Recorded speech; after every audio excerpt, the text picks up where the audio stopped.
আসসালামু আলাইকুম। হ্যালো বন্ধুরা, সবাই তোমরা কেমন আছো?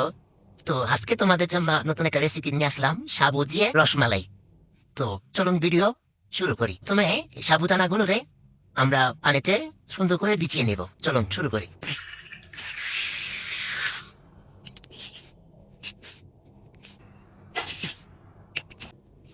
তো আমাদের ধোয়া শেষ। এখন আমরা এটাকে একটু পানি দিয়ে এটাকে আমরা বিছিয়ে রাখবো 30 মিনিটের জন্য।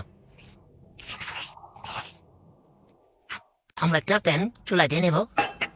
আমরা লিকুইড দুধ দিয়ে দিব। লিকুইড দুধ আমরা এখানে হাফ কেজি ইউজ করছি। তারপর আমরা কিছু এলাচ, তেজপাতা আর দারচিনি দিয়ে দিব।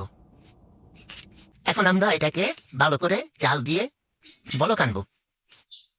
আগে থেকে যে সাবুদানাগুলো ভিজিয়ে রেখেছিলাম সেগুলো আমরা এখন এটাকে ভালো করে মেখে করে দেব। তো মাখা হয়ে গেছে। এখন আমরা গুঁড়া দুধ দিয়ে দিব, 1 টেবিল চামচ পরিমাণ চিনি। এখন এটাকে ভালো করে আবার মেখে নেব। তো এখন আমাদের এটা মাখানো হয়ে গেছে। এখন আমরা এটাকে গোলাকারে শেপ দেব।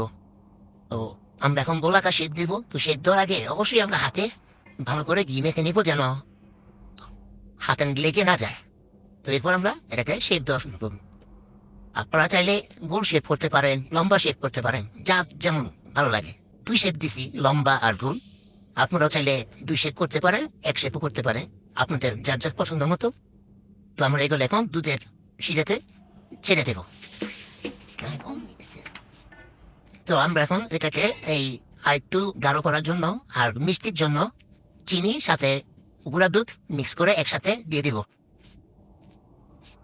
আমাদের এখন দুধ মোটামুটি বলক এসে পড়েছে। এখন আমরা দিয়ে দেব একটু করে।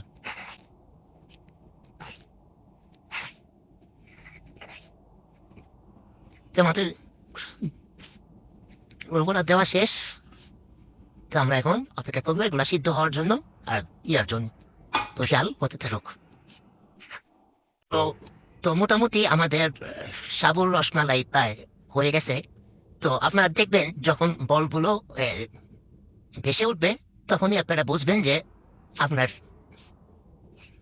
ইয়াগুলা পেয়ে গেছে। তো আমরা হালকা আর একটু জাল দিয়ে নামিয়ে নেব। তো এখন পরিবেশনের পালা। তো আমরা এখন পরিবেশন করব। তার জন্য আমরা ছোট একটা বাটি নিয়ে নিলাম। এই বাটিতে আমরা এখন এটা পরিবেশন করব।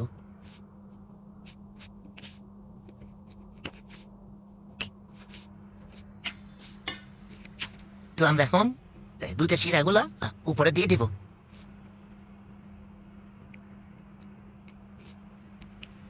তো তৈরি হয়ে গেল আমাদের সাবু দিয়ে রসমালাই রেডি।